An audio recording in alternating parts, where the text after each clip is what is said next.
How's it going? It's 220 Prepper, and I got a really quick video. So I have a IWI Zion 15 that I got earlier today. So I'm just gonna do a quick look. I went through it, took all the goodies and stuff out of the plastic bag, but I haven't actually had the chance to shoot it yet or anything like that. But I wanted to go ahead and give y'all a quick unboxing, first look at it. So it comes with a multi-position stock, standard. Comes with no optics at all. So I have no flip-up sights, no front post, nothing like that.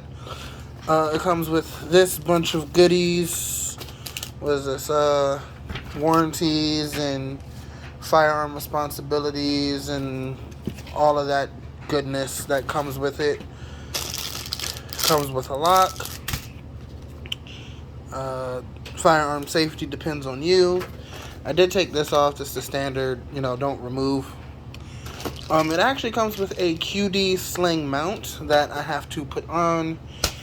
Here is a compliant magazine. Don't worry, I will be getting some actual standard capacity magazine soon.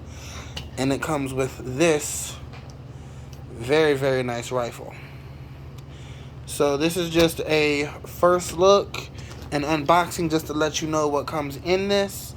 I will be doing an actual first impressions video coming soon. But for now, like, comment, and subscribe. This is 220 Prepper, and I am signing off.